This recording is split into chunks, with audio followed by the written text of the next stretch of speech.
Napag-isipan mo na ba? Dahil kakalimutan na kita, eto na.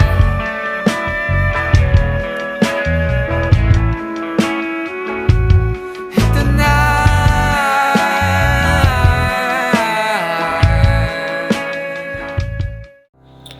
This is Hakubu Sasado. Came from a poor family who's been friends with Leto and Jenna. Leto is the older brother of Jenna. Both of them came from a wealthy family who owns a big land in their town. Take my heart, this is the moment. I'm moving closer to you. I'm moving closer to you. Hakubu would often come to Jenna and Leto's house to play and help them both to their homework. During that time, Hakubu had a strong feelings to Jenna, but didn't know how to express his feelings towards Jenna. Break my fall and don't let go. Inch by inch we're moving close. One day, Jenna invited Hakubu to play to their bodega, since Leto is out of town, and Hakubu agreed to Jenna. I'm moving closer to you. Both of them read a novel called Wuthering Heights and had a lovely conversation. Someday, when I fell in love, I'll be faithful to him, as I expect him to be faithful to me, as always. I'll be the same.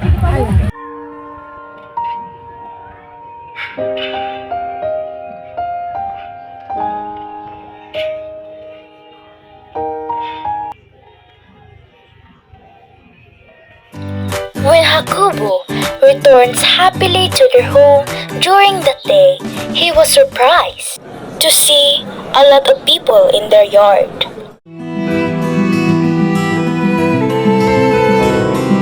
Hakubu's father had died, and he could hear his mother was sobbing from upstairs.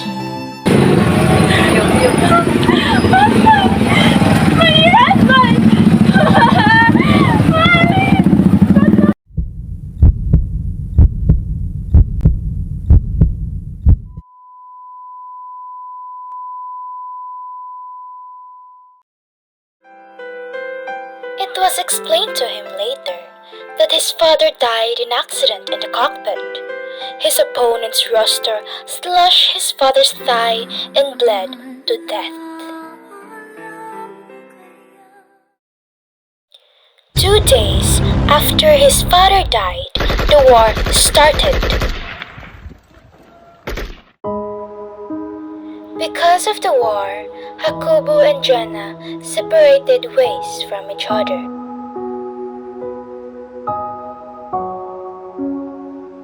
While Hakubu's mother died during the war, and Hakubu was forced to live with his uncle who was a janitor in Ateneo.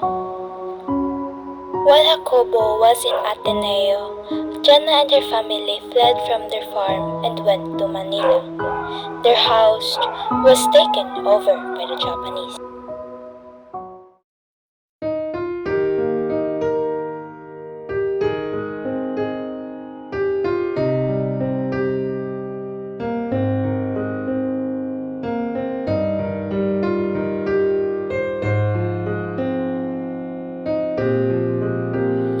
After high school, Hakubu studied law in a law college, and there he met Carlos Cabello, an heir to the Cabello's fortune.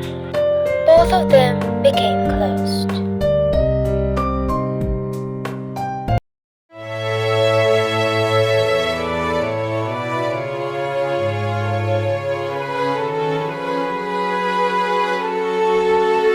Hakubu finish his schooling as a working student with the help of his uncle. He graduated law school and became a lawyer after graduating. After graduation, Jake topped the bar, and Carlos hired Jake to his firm and paid him well. Thank you, my dear Carlos. Because of you, I am now rich. Because you pay me so well. What's the purpose of being rich if you're still single at the age of 35? You know what? You should find a wife. How can I find a wife if I can still forget Jenna? You know what? You're right. I should find a wife. Let's go clubbing tonight. Both Carlos and Jake went to the most famous club in Manila that night. Good evening, sir. What can I do for the both of you? Do you have a beautiful hair to offer, mother? Oh, sure, sir. I have the right girl for you. Oh, does that look Jenna?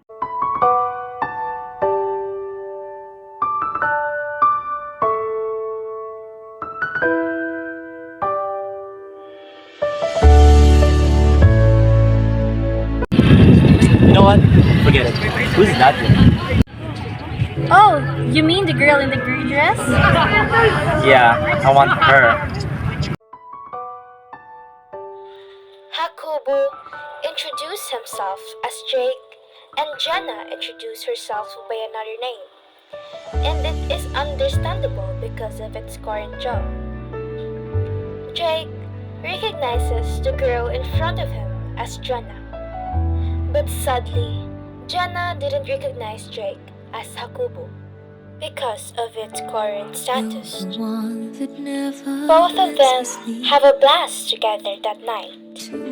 They talk, dance, and drink a beer together. May I have this? Sure. With you here by my side, I'll tell the whole world, top of my lungs, past, present, future. They know you're the one. Doesn't take a diamond ring to say that I do. I don't love anyone. No, I don't Jake love always asked anyone. Jenna to have a date in a love restaurant nearby, anyone. but always got declined. But one time, when Jake asked Jenna for a date in a restaurant, Jenna agrees because of Jake's persistence.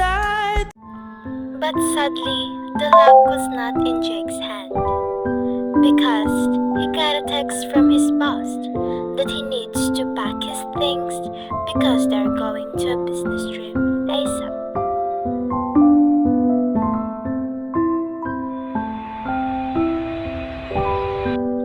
The first thing he does when he arrives, he calls his secretary to look for a beautiful girl in a restaurant and tell her that he's on a business trip. But sadly, his secretary did not see a beautiful girl in the restaurant, which is Jenna.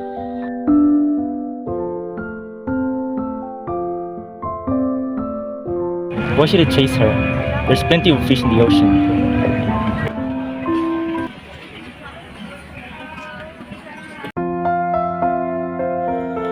Few months pass by.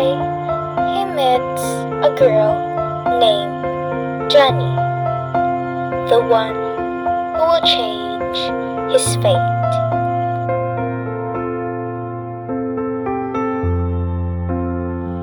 Jacobo doesn't really love Johnny, but because Johnny has a resemblance between Jenna, he decided to marry her.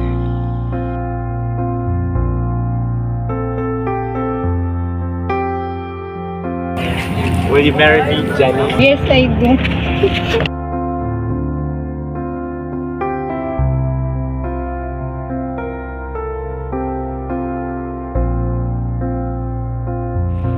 Do you accept Jenna as your lawful wife? I do. And Jenna, do you accept Jake as your lawful husband? I do.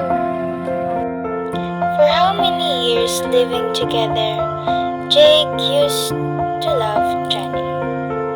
And one unpleasant morning, Jake heard an unpleasant news about Jenna, that Jenna killed her husband.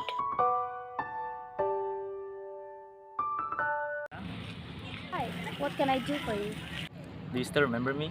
Yes, I still remember you. You're the man who's trying to help me back then. Why? Why didn't you show up in the restaurant? I made my secretary to look for you. I was there. I was waiting for you. But you did not show up. I guess your secretary did not see me. Do it. Why did you do it to your husband? He promised me his loyalty, but he wasn't faithful. Actually, you remind me of someone who I used to love back then. Actually, I have something to confess. That boy you used to love is actually me, Hakubu. She's smiling like she used to smile way back then. She's feeling like she used to.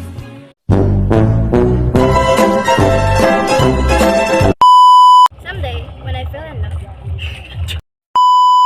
Someday. Okay, 1, 2, 3, go!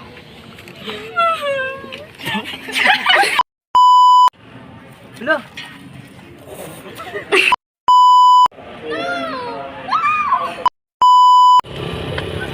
One. Darong ka pasura?